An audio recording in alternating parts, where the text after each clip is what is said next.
Merry Christmas, everyone. How you doing, guys? Hope everyone had a nice Christmas. Um, it was a fun Christmas, kind of low key Christmas over at the Otaku household, and yeah, uh, there's we opened my son's Christmas gifts. Um, he had a fun time playing with the toys. We had one of the toys break on us, so we're trying to figure out if we're going to just return it or I don't know, replace it, or we'll see. Um, but yeah, I hope everybody got to spend some good time, family time. I know a lot of not everybody, is in a situation where they're spending the holidays with their immediate families. So, and a lot of people are working as well. So for those of you who are, um, got to spend like maybe a brief Christmas period with family or friends, yeah, you guys are in our thoughts as well. Hope everybody um, managed to get through the holidays without too much issue. This list. So I've been having a lot of fun um, with my Superman content as of late. And normally this would have been my top 10 Batman list, um, where I go over my top 10 Batman covers. But I figured, with Superman being top of mind, we'd go in a different direction and do my top 10 Superman family covers. And what do I mean by Superman family? Well, there was actually a comic called Superman Family, and it just dealt with the inner circle of Superman, and though that's I guess what you would consider Superman family. Um, this would include friends, obviously family, and just people close to him, and you know th- that can get kind of broad, but I'm gonna just kind of take you through. Um, Again, these are just through the covers and our comic books in my collection.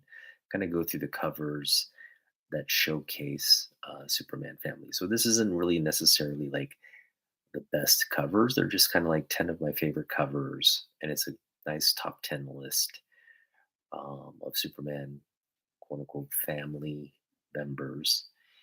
And hope you enjoy. Okay. Now, there's actually a lot of comics on this list, so I tried to keep it down to like one or two family members per book. Like I didn't want to like because I could have gone full on Supergirl, like 10 Supergirl covers on this, and it wouldn't have been very representative. So I tried to keep it like as democratic as I could and tried to reflect as many individuals as I could as well. Like I would say the most important um, kind of members of the Superman family. And I'm sure there'll be some debate. I'm sure some of you might disagree or agree, or maybe have another. There's I'm sure people. I know there are people not on this list because I just don't have their covers, but that are very a part of um, you know Superman's family or upbringing or career and life moving forward. So this is mostly sticking to like I would say these are the sort of the classic representation of Superman's kind of origin and you know because we're talking about an 80 some odd year history of comic books. So what I'm going to, what we've established over those 80 years is sort of the, I guess, um, core group of characters. And again, there's just going to be a little bit of disagreement on who and who should be on the list and whatnot. But I've only got 10 really books to cover it, so uh, you know, there's going to be a lot of um, people and animals and maybe even like aliens or whatever left off this list. Okay, so having said that, we're going to start with here. Um, yeah, this is, I would say, a very key milestone issue of Superman. Also, um, kind of a reimagining, like a what if uh, version. This was a Bronze Age book, Superman number 300. Um, and it's basically saying, hey, what if Superman came to Earth as a baby today? This was quote unquote in the 70s. And it's reimagining Superman. Hey, what's up, Agu? It's reimagining Superman as Superman in 2001, the future. So this is sort of a 70s look into the future, probably really kind of hilarious. And growing up in the world of tomorrow, yeah, 2001. Well, yeah, 2001. That's what 24 years ago. It seems like forever since we passed that milestone. But this is just a classic cover here. You got a great, I believe this is Kurt Swan. This is a great Kurt Swan cover. Got the crotch rocket bearing out of Superman's crotch. And the family members we want to focus on here are uh, Laura and Jarrell, the parents of Kal-El, who of course make the ultimate sacrifice and send their son hurtling into space to reach Earth, where he would be a god among the mortals. And yeah, what I love about Superman's origin story is, it's there's okay. So Naman Hyung and I covered, and Jeff and I covered this in a recent uh, episode. But his origin story has sort of evolved over the years. It's added elements. It's kind of changed, and it's a fluid thing. Every artist is going to retell the origin story and maybe tell it in their own way or tell it with additional details or added, depth and breadth. So there's a lot of kind of versions out there.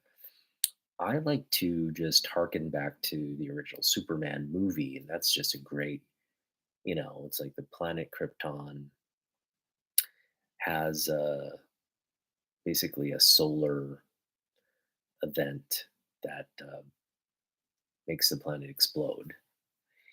And Jor-El, who's the top scientist, right?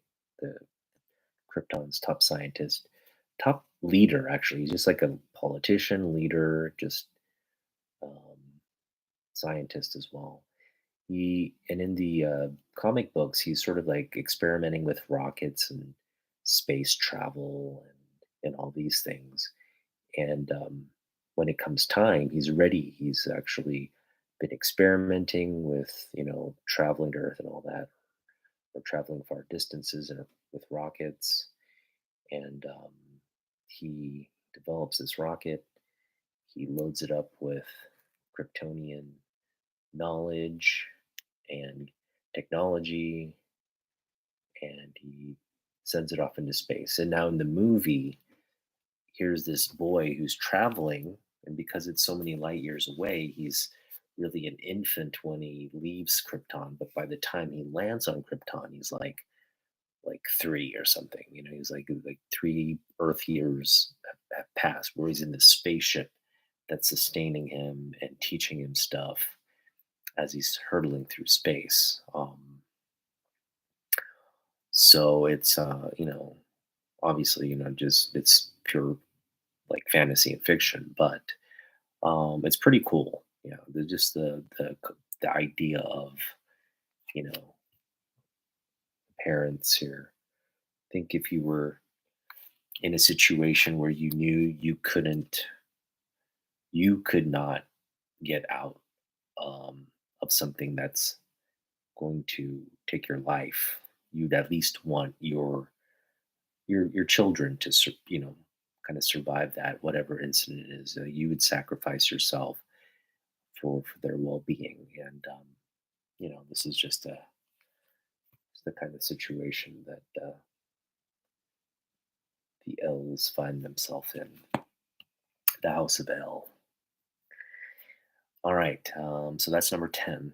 Um, and number 9 on the list um, is Superman's girlfriend Lois Lane. Now, Lois Lane actually, she's I have my Action One over there. I don't can't really see Action One. It's kind of in the back there. I have a nice little Action One homage display there, which I shared on Instagram.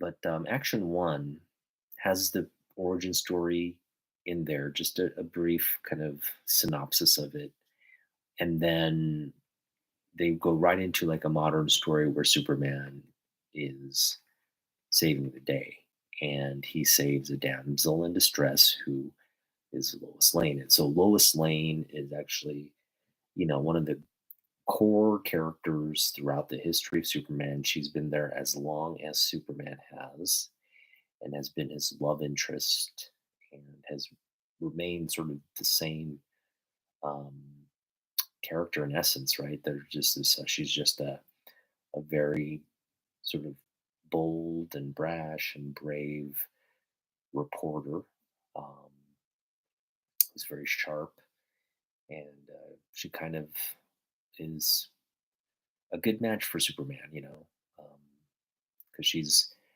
doesn't have his like country upbringing, Smallville upbringing. She's kind of more metropolitan.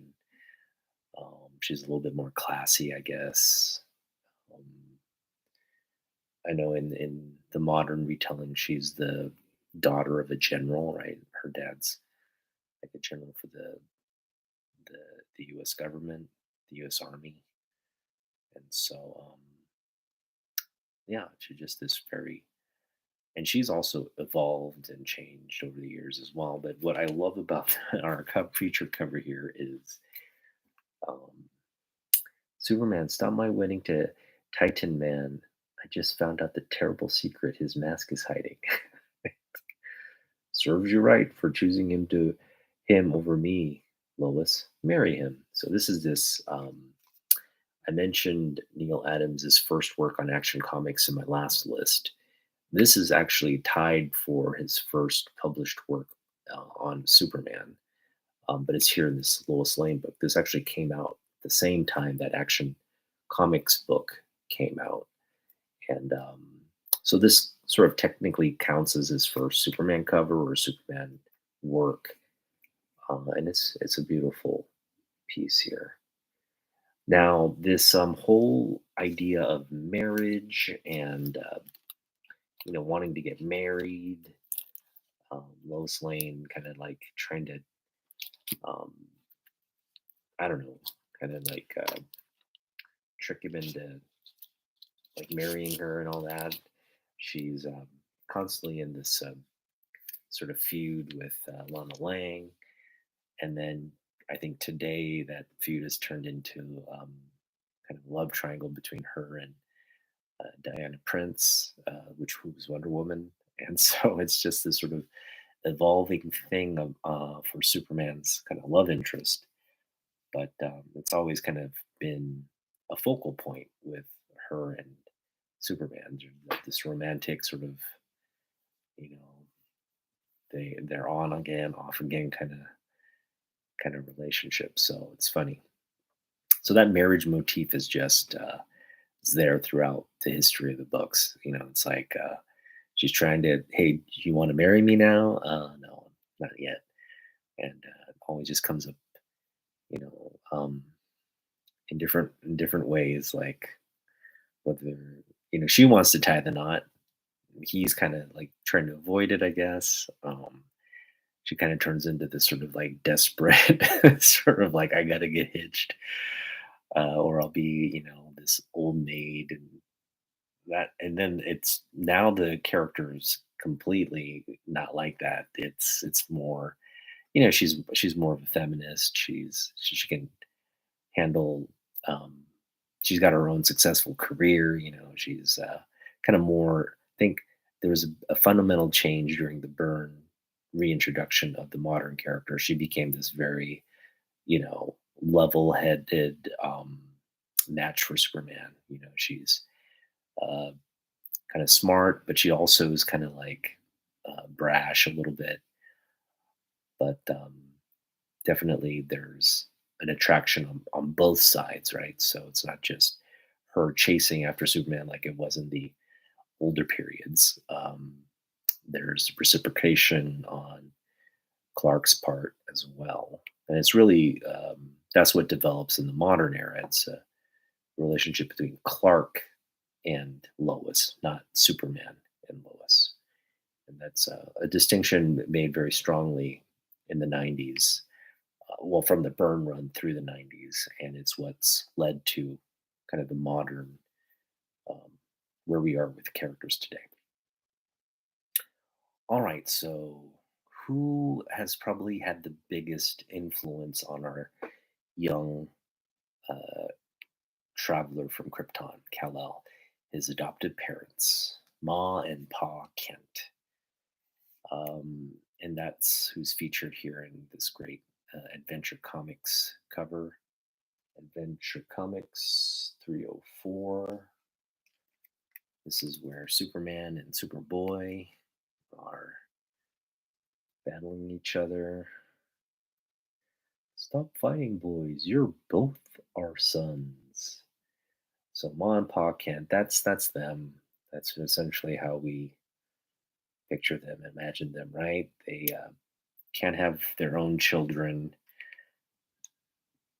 and here comes this like baby, that baby they've dreamed of all their life. They, you know, Ma Kent, Martha falls in love with the little baby, and they adopt the baby eventually and raise him and discover that he's not a normal baby. He's lifting furniture and cars, and he's super strong and all these things. So it eventually, like, the origin story becomes a one where they really kind of like educate Clark to hide his identity from people, because they know once humans find out his strength and his capabilities, they'll be afraid of him, right? So they just want him to blend in and have kind of a dual identity. One where he's just this kid from Smallville, Clark Kent, their son, and then the other is, um, he evolves into an alter sort of identity that can help people and um, be who he is, and that's Kal-El or Superman. And so that's what's great about this story as well, because he's really raised in a loving household, and he's raised with good values in this farming household, and yeah, it's kind of like, um,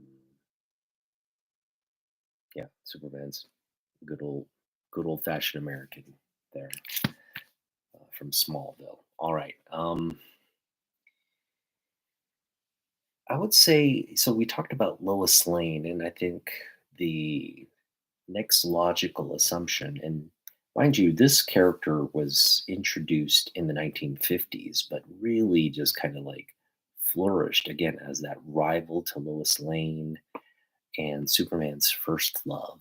She's she's the high school sweetheart of Superboy, and and we're talking about Lana Lang. And when we talk about like Superboy, and again that era of him growing up and really being Superboy in the town, right? He's already established as like the Superman, but kind of like just within the town, he's doing all these good deeds. And so Smallville has their own little Superboy. Um, and in that community of, people, Superboy's close friends are Pete Ross and Lana Lang. And Lana Lang just happens to be kind of like the Lois Lane of the Superboy era. You know, she's because Lois is like Superman's kind of love interest and friend, and kind of antagonist in these like funny moments and covers and stuff. Um, super, Lois is always trying to figure out Clark's secret. Clark's or Superman's secret. Like, and she suspects it could be Clark, and there's times when she comes close to like figuring it out, but something else kind of changes her mind, and it's just a fun thing, and it's there in the Superman movies as well, which is just again great. I hope they maintain that in this new version where there's some form of that, where she's kind of like, is it Clark?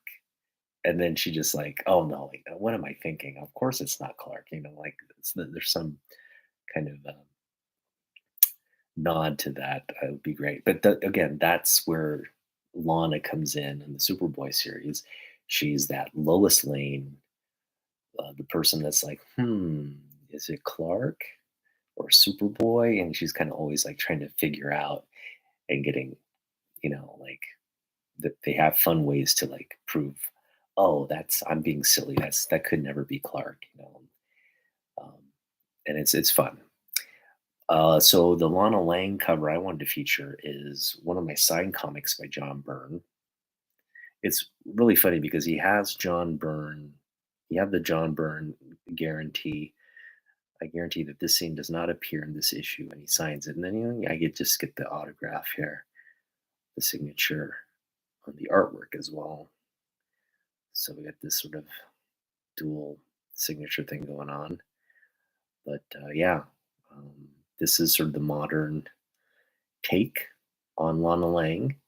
Um, she actually becomes a reporter as well, and she's this sort of like rival anchor slash star reporter for the crosstown news. And she's actually like a professional rival, and then of course historically the love rival for Lois. And so here they are trying to battle for Superman's love and attention in good old comic book fashion there. And this is just again, if you love John Byrne Superman, which I do, I mean I love John Byrne, and I just absolutely I mean I pretty much I'm like 3-4 issues away from his complete run on Action and Superman.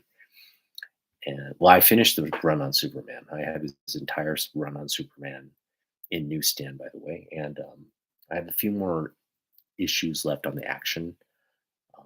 The Action's actually not so bad. I think it's like, let's say it's like 15 issues. Um, so I have pretty much all of it except for I think maybe 2 issues, which I hope to maybe pick up and finish this year. I'm just gonna, again, when I run into it for a couple bucks here and there, that's when I do it. But yeah, great book here. Um, Again, I love the signature there on this great scene. Boom, some fire right there. All right, we mentioned Lana, and we mentioned again Pete Ross is one of his close friends, Superboy's close friends, but Superboy's best friend is crypto. And all of you are now aware of crypto because there's just been this whole viral um, kind of storm over crypto. I was actually kind of just go spitting on the Alex Ross crypto cover here. I got just to see kind of like if I could get it for a few dollars because I honestly think it's gonna. At the end of the day, it may go up really up high during all this like crypto craze, but after the movie and the hype dies down, I'm sure it'll settle on a price. I think that price, a fair price where it be settled, looking far past the movie is still going to be, I think, a big book that people want to buy. It'll probably be a $20 book, yeah, $25 book, somewhere around there. So, on some of these auctions that where you see it starting off at like $3, $4, I was like, all right, let's see if we can pick it up for cheap. And so I put in a bid. Well, I'm following the auction now. There's a couple days left to go. That auction, it started out at like I think a zero price. I bid like $5 with $5 shipping, so it would be $10. It's now up to $22 with $5 shipping, so it's already kind of a $30 book. I think where it will land in auction come the end. I'll check in on it for you, but right now it's at 22. Someone's bid it up to 22. Um, and these books have been going for like 50 to $100. So um, it's the FOMO is real. Whether you should buy it at that price or not, or wait, that's something a call for you to make. I would not buy it at that price, 50 or above. 20, I would pay 20 if you can find it for 20 or under. I think you're doing good. But if you're paying 50, then just know it might not end up there when all is said and done. But if you want the book, by all means, like try to pick it up for however you can get it. But yeah, this is just the first appearance of Swifty. I mentioned Swifty on a previous, you know, stream. He's the arch nemesis of crypto. So this is a key book. This kind of like first Lex Luthor, I guess, or Bizarro appearance for crypto fans.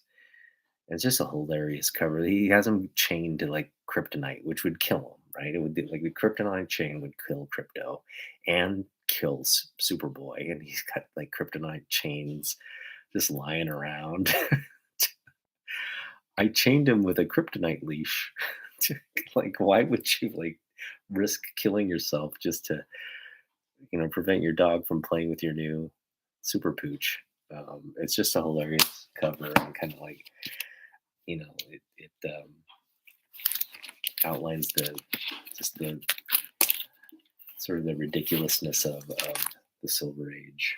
Here's another cover from the Silver Age that I absolutely think is hilarious. This is a Neil Adams cover, so significant in that respect. But it features sort of Superman's um, sort of newfound kind of family members as he graduates from Smallville and moves out into the big city of Metropolis and starts his career as a mild mannered reporter with the Daily Planet. We have uh, Perry White, Lois Lane, Supergirl, Kar-Zor-El, his cousin, and uh, Jimmy Olsen. And this is the 30th anniversary, um, the 30th anniversary issue. So we're talking 1968, and just so classic tales featuring Superman's friends and foes, kind of what you want in an 80-page giant, right? Just a walk down memory lane of all the classic villains and friends. And so you have here happy birthday from your best pals and gals, Perry White, Jimmy Olsen, Lois Lane, Supergirl. And then you have on the other side, unhappy birthday from your worst enemies, Mr. Mxyzptlk, Luthor, and Brainiac. Unhappy birthday. They want him to be unhappy on his birthday. All right, so we're down to our last game. So I did have a nice holiday. Hope you did as well. Um, Hope you got some nice, gifts and got some good eats as well. All right, so what we got? That was number 6 on the list, and we're going with number 7. Or sorry, no, that was 5 on the list. We're going 4, 3, 2, 1. This is number 4. So mentioning, you know, the Silver Age, we it's established that Superman's new best friend or pal. Actually, not. We shouldn't say best friend. It's his pal, Superman's pal. He befriends Jimmy Olsen. Now, Jimmy Olsen in the, I think, sort of the, I guess, the thing you could draw from these kinds of books is he's always finding himself in trouble, like, and needing to be rescued, right? So that's kind of another motif for the Jimmy Olsen character. He's also, somebody who can like who generally kind of helps him out, Superman out in some tough spots as well. He's the guy that Superman kind of trusts to do certain things, or maybe get him out of certain situations with like Lois and other people. So he's always sort of this guy who needs to be rescued, but also helping him in the background as well. And nothing epitomizes that as this cover here. He's given him a nice haircut here with the scissors. And we all know Superman's indestructible hair of steel. How's he doing that? We've got this nice infinity cover here. The Man of Steel reading Jimmy Olsen's, or Superman's pal Jimmy Olsen. This is one of my favorite covers. And again, this is by the great Neil Adams and Kurt Swan. They've had several. I mean, this is another Kurt Swan, um, Neil Adams collabo. This is another collabo. They collaborated on several covers in the past, and this is a classic one here. Got the just shades of Neil coming out there. I think Neil ended up inking this one, and really comes through on the final image. So Jimmy Olsen, yeah, and again, he's going to be in the new movie. It should be interested to see his dynamic. I'm sure it's going to kind of take I would think a more critical role. They could just kind of keep him as one of those, like, the person in the office that has scenes and stuff. But I hope they do give him a little bit more of a, like, a critical role outside of just that, you know, what's the word I'm looking at? Like your standard kind of background character. All right. Well, we had an Infinity cover. We had a milestone issue. We had anniversary issues and all that. Um, Nothing says all of that like this cover here. This is the big 500th issue. Now, I recently showed off my reprint of Action 1, the Loot Crate edition. I also recently showed off my uh, Comic Con foil cover that's signed by Jim Lee of Action. Or actually, I didn't show it off, but I'll show it off at some point. The Action 1000, signed by Jim Lee. And nestled right in the middle of that is this cover, beautiful cover by Ross Andrew. And it's got all these like great, got this great back cover of you know, the rocket flight.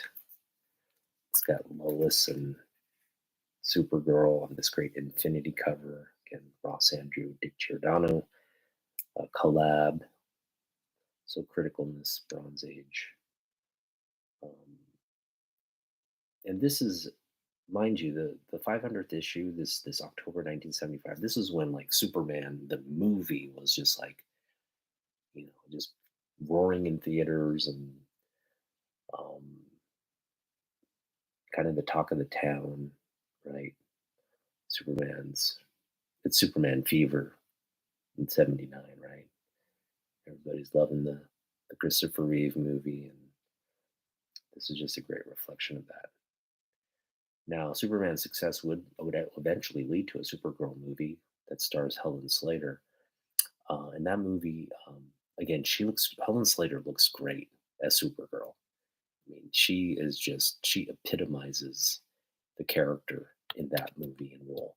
That movie, though, is really just poorly written, um, and the special effects and everything just like they just made they thought, what, how can we make the worst Superman, like visually make the best Supergirl movie, but at the same time make story wise make the worst Supergirl movie, and that was where they landed. So, um, would not recommend watching. I hope they do read, again. The Woman of Tomorrow is coming right out after Superman, so I hope they do a better job with the Supergirl movie standalone. And I know they're gonna, I think, adopt um, like the Clem. So, Woman of Tomorrow, Woman of Tomorrow by Tom King. They're gonna adapt some version of that. Um, now that's a great standalone series. I think it's what, a 3 issue series, two or 3 issue series. Um, great read, great comic book.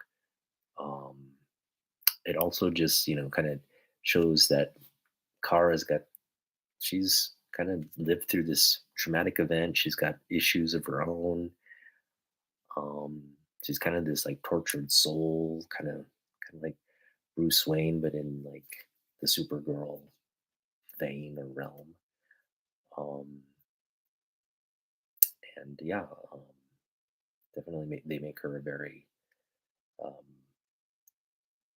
somebody who can overcome that all, and still at the end of the day like fight for um, justice. Fight for justice at the end of the day. And that what I like about the Woman of Tomorrow is that they branch out. She's going to all these like different universes. She's kind of like doing being this sort of patroller of the universe, you know, because Superman's got Earth kind of locked down. She's kind of helping him out by doing things outside of Earth and all that. Well, at least she's traveling to different places, and that's what I love about the if they could add, bring that element to the Supergirl movie, just the fact that she's, not reserving her time to Earth, but doing things more throughout the cosmos. That's kind of a cool thing to, I think, integrate into her story. Now,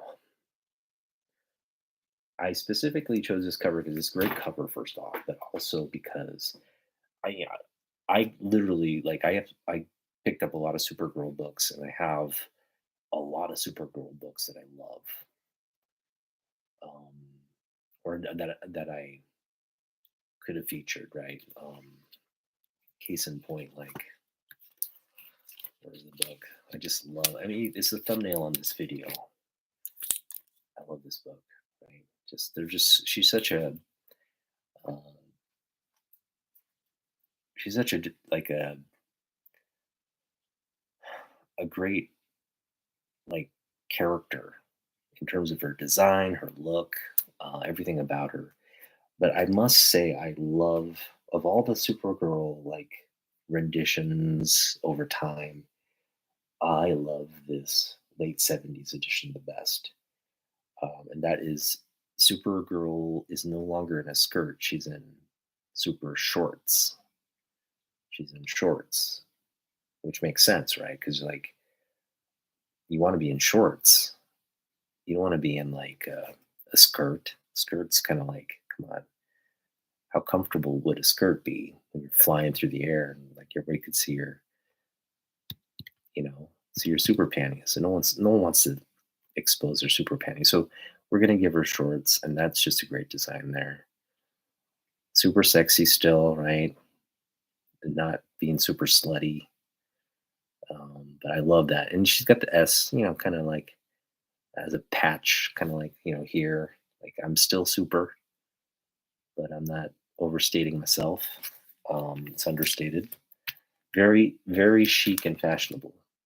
Very stylish look to Supergirl. So just love that. Love that design. I hope if they do one of, I mean, they're not obviously not going to use that suit. They're probably going to use something closer to this, or maybe they will put her back in the skirt. I'm sure they're leaning toward the skirt, right? Because that's her modern look. The skirts come back, but hopefully they'll consider putting her in leggings or something rather than the skirt. I just hope they. But again, a lot of people are going to be up in arms if they take her out of the skirt. So I'm just going to stay out of it. Uh, my 2 cents is they put her in shorts, and I'll just leave it at that. All right, so we're at number 2 on the list, and I mentioned I think a good.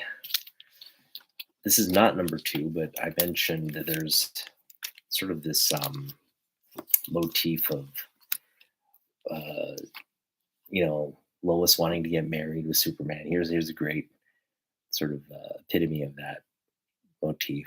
Lois, those bullets are bouncing off you. You're super like me, right, Superman? Now, do we get married? It's like, um, and Lois as the irresistible woman. This just kind of captures that whole silliness, right? Lois sort of has this like one track. I want to get married, mine, but we've been talking anniversary issues.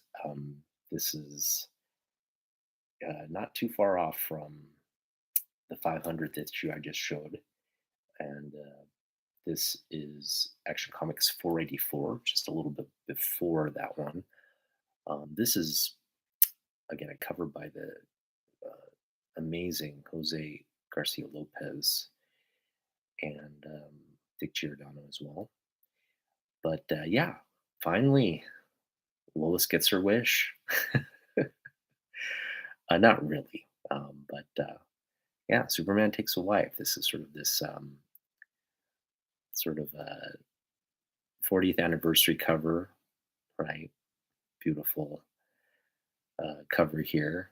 It's got a little Action One homage there on the kind of front.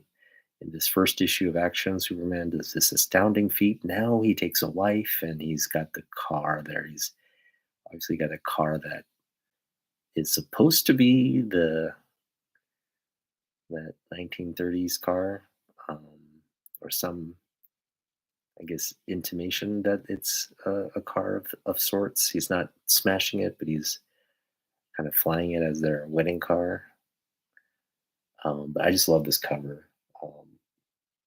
I have 2 copies of it. One is kind of not in great shape. This one is in better shape. But this is something I would definitely, like I could see myself like wanting like a really, really high grade cover. But right now I'm satisfied with just having this one. This one's pretty.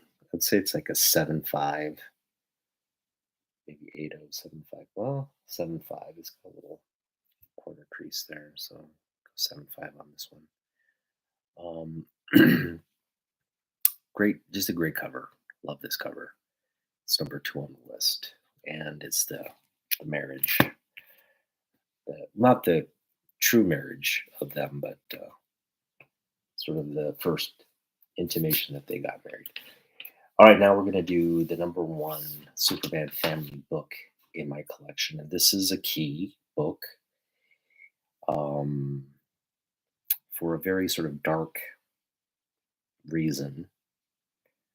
But I don't think it's so dark.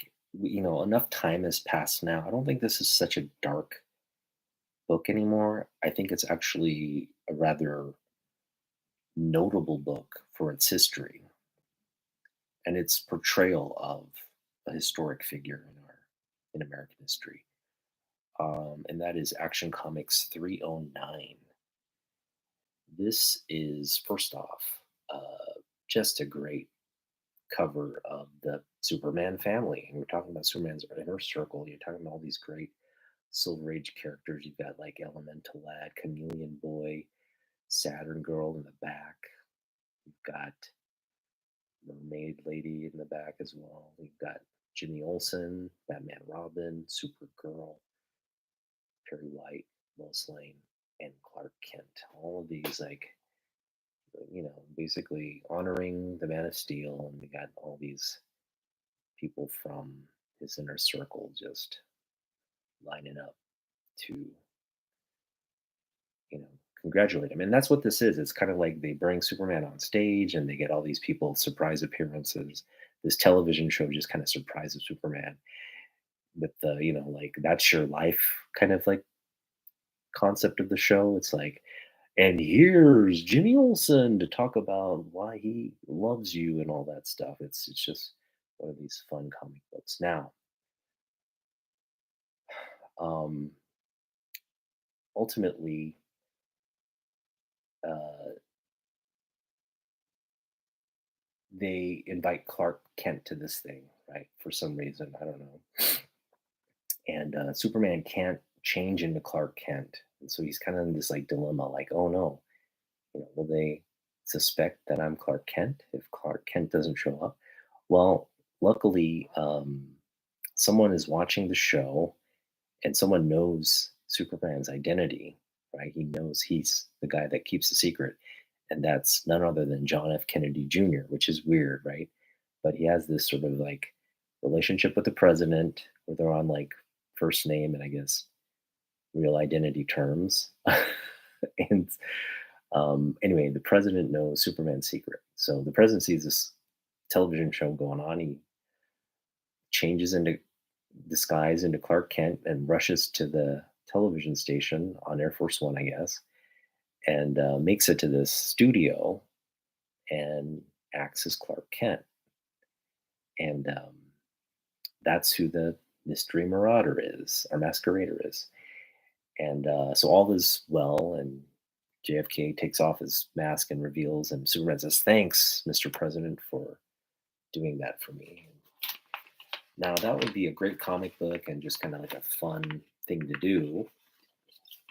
The only issue is um, when this book was distributed to the newsstands to go out to children and comic book fans, and, you know, again, like, well, I don't want to say liquor shops, but like, convenience stores, grocery stores, your newsstand, your magazine stands. Um,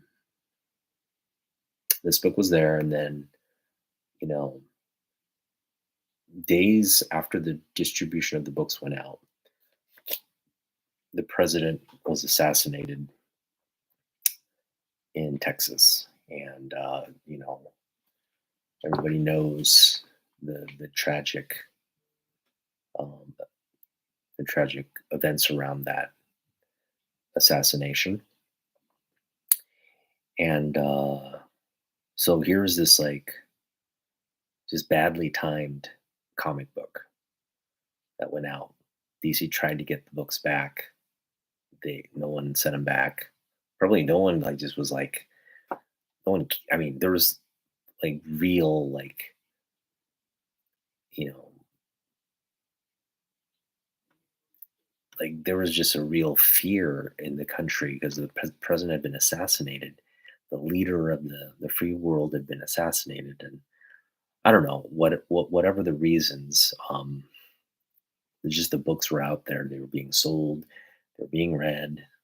It was probably a conversation you were having with your kid who's like, "Why is the president dead when he's in my comic book and he's alive?" Those kinds of weird scenarios. But a lot of time has passed, and again, when you read this book now, it's kind of like an unintentional kind of homage to the president, right? There's the president that's friends with Superman, kind of keeps a secret, and is put in a positive light as the U.S. president. So I look at it as like, yeah, just a great sort of telling of a story with one of our great presidents. Now that's debatable, like we can debate whether he's a great president or not. But I think the legacy of Kennedy, we view him as a great president because of how he handled his his terms in office, right? So um, there's a lot of things going on in the background that we didn't know about. But I mean, ultimately, Camelot, the image of this very modern young president in the 60s is present here in the comic book as well. So there you go. That's my top 10 list. And yeah, great cover, right? This is just classic Kurt Swan cover here. Just really exemplifies again that Superman family, that inner circle, the fact that we're all kind of waiting in line to shake Superman's hand. That's the takeaway here. We're all these people at the end of the day. Like if Superman were to kind of be down the street, um, being like covered, featured on a news story or something, and people were they saw him, then you'd want to like wait in line and shake his hand, like get his autograph or take a picture of him, right? That's kind of like the image that um, he had in the comic books. So thank you, Miss So. Thank you very much. Um, yeah, I've been having fun with I think I've entered a new weird phase of this channel, and it's because I've talked about Superman a lot on the channel, and I don't know if it necessarily resonated with anyone. I've been collecting books, Superman books, throughout my return, um, and it's pretty much been like a focal point of my collection. I'm always picking up Superman books, always have focused on certain runs and certain artists and the Superman books by those artists and whatnot. Hey, Young, what's up? Thanks. Hope you had a happy holidays. Got a lot of gifts. I guess when you're the older you get, you don't really get gifts. You kind of give gifts, but you don't get gifts. I got a pepper grinder, an electronic pepper grinder. So you just have to push a button and it grinds into this very fine pepper coarse. Like 'cause we used to have like a very coarse pepper. Now it's like we've graduated to like fine pepper grinding, I guess. But that's what I got for Christmas. it's those are the. It's not really for me. It's for like the family, right? It's not. I do use most of the pepper though at dinner. I love pepper in my food. Um, but yeah, okay, that's my list. I was basically just uh, trying to express that it feels different now. Now, when I'm talking about Superman, I feel like more people are listening now. It's like kind of like I don't know. I don't want to like set myself as like the um like I'm some kind of Superman expert. No, or that I have the best Superman collection. No, by no means am I advocating that. I only have like one Superman Golden Age book. I should have probably targeted more during this whole period, but they're expensive, so um, couldn't pick up Golden Age, and I'm kind of regretting that now because I can't. I'm afraid where prices are going to end up in the next couple of years as people kind of shift their focus towards Superman again. But again, Golden Age is Golden Age. I mean, it's going to be a pricey book whether you get it now or in the coming years. It's still a lift. But yeah, I could have had I had a couple opportunities to pick up some golden age books this year, and I didn't take advantage of it, and I'm kind of regretting it now. But it is what it is. I like where my collection is, to be honest. But yeah, for me, it's kind of just having my passion validated.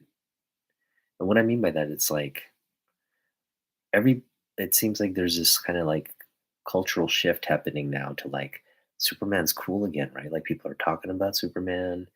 You see collectors definitely focusing on Superman now. Um, and it's not just with this movie.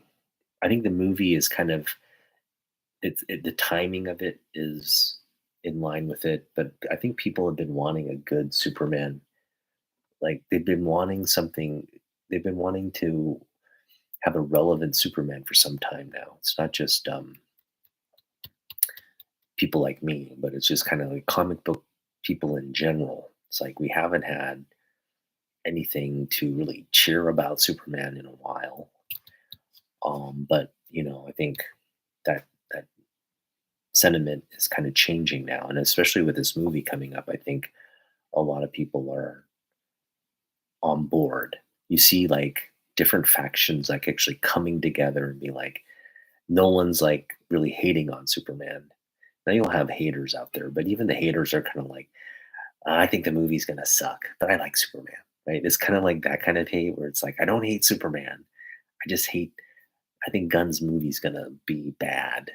That's like the extent of the hate. No one's saying like they hate Superman. At least they're not saying it out loud. I'm sure there are some people who hate Superman. They just would rather, like collect something else, right? But yeah. So I mean, it just feels like this channel is like has a new sort of audience. I don't want to say it's like that um, I have all these new followers or anything. I just feel like when I'm putting out content now, just feels like there's an added element. Like, oh wait, that's the Superman guy, right? That's the guy who likes Superman, And I think that we need more voices like that first and foremost, because I'm sure there's going to be a flood of people who do this kind of content now, whether they're focused on Superman or they're showing off their Superman collections or blah blah blah. Um, but yeah, I just feel like we kind of positioned ourselves for this moment, and now the moment's arrived, and it's been fun. I really like. I've been kind of, I guess, subconsciously, when the movie announcement was made, and after the fact that like I was already focused on Superman, those two things kind of merging, we kind of foresaw as we got closer to the movie release, we foresaw um, that we'd be talking more about the project, the character, and these books. So um, the fact that the teaser trailer was so well received, and the fact that I think as we move closer to the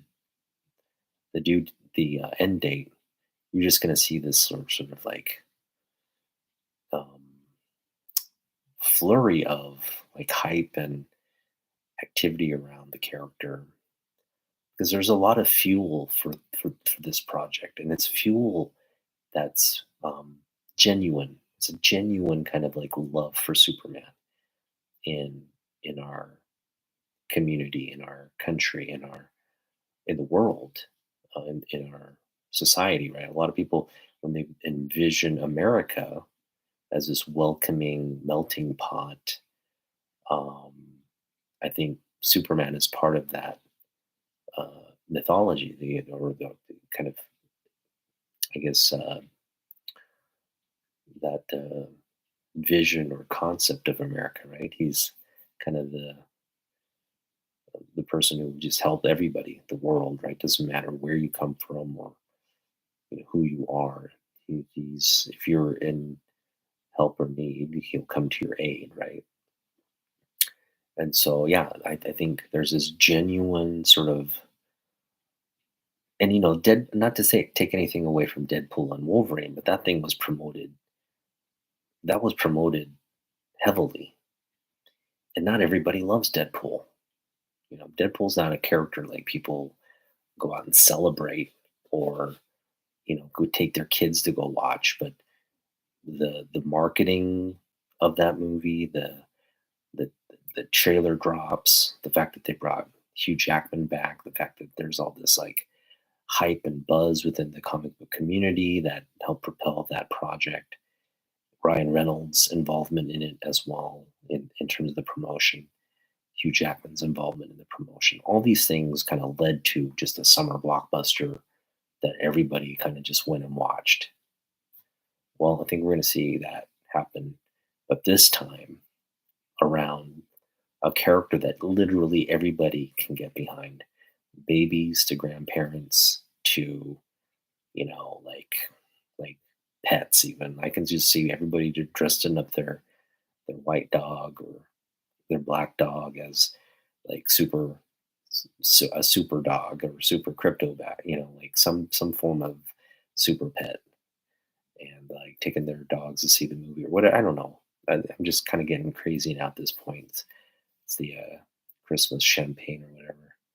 But you see what I'm getting at, right? It's like for me to see all of this, or to kind of see it foment and then see it to fruition in July. It's going to be just a fun ride.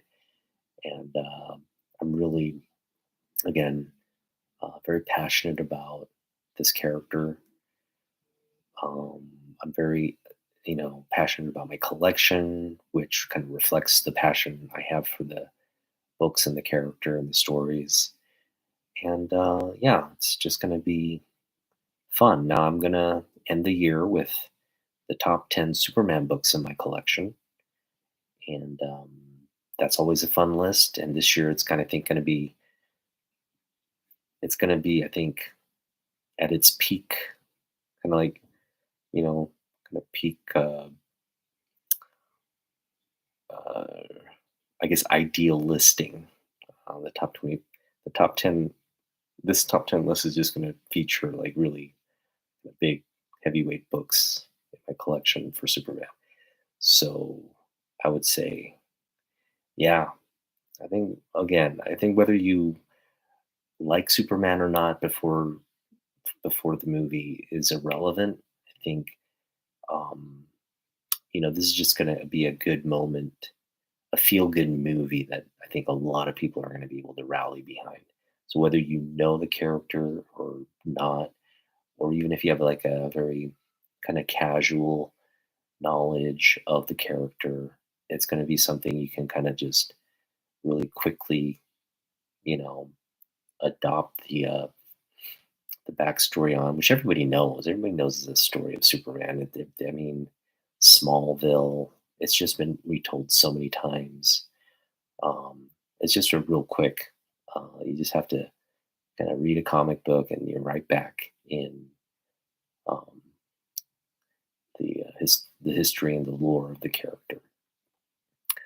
But yeah, it's going to be, I think, a nice kind of rallying point for a lot of people.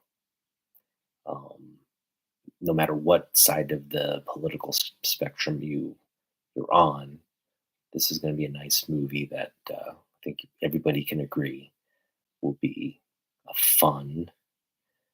um, fun movie, and a great character, and I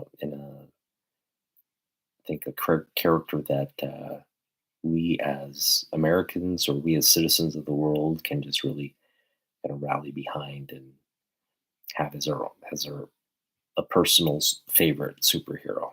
Doesn't have to be number one, but I don't think anyone would argue. I think Superman would be on anybody's at least top five list, right? It's like what do you have against the guy, other than he's maybe too powerful, which he's not. He's just one of the strongest superhero characters, but he's got weaknesses. He can definitely be defeated. He's been vulnerable throughout the history of comic books. Otherwise, there would be no like tension. There'd be no dramatic tension in any of the stories that these great creators have written for us throughout the 80 plus year history of this character. So um, again, just really excited to be kind of making this kind of content at this point. I'm really kind of I'm not. I'm obviously in 2025. I'm still going to be focused on books I pick up and be focused on haul videos and kind of doing the comic book news thing with Jeff through Double Tiger. Be focused on all that. But this is just sort of a nice little uh, thing for me to focus on, counting down to the actual Superman movie, which we've been really, really hoping would be the movie that um, would match our expectation. And so far, it's been that. What am I mean by that is not the movie itself, but the kind of buzz and the passion around this, or at least the interest in the characters has brought. That's what the teaser trailer's done. It's really brought Superman back into focus for a lot of folks, and just can't wait to see that build and build as we get closer. So again, thanks for watching this list. Yeah, if you like this content, feel free to subscribe, like. Hope we can get this kind of content out there for younger people maybe to enjoy, or just people who don't have a knowledge of Superman comic books. Maybe they'll want to get into it, um, collecting books, because it's still rather accessible. Superman books are not expensive, except the Golden Age books, um, and rather accessible still. So, I built up this collection in a span of 2 years. You guys could probably do the same, um, or get close, next couple of months. And yeah, I would encourage you to do that. Buy Superman books. All right, collect Superman, love Superman, watch the movie, talk about him, and watch my channel moving forward. We'll see you in the next one. Peace out.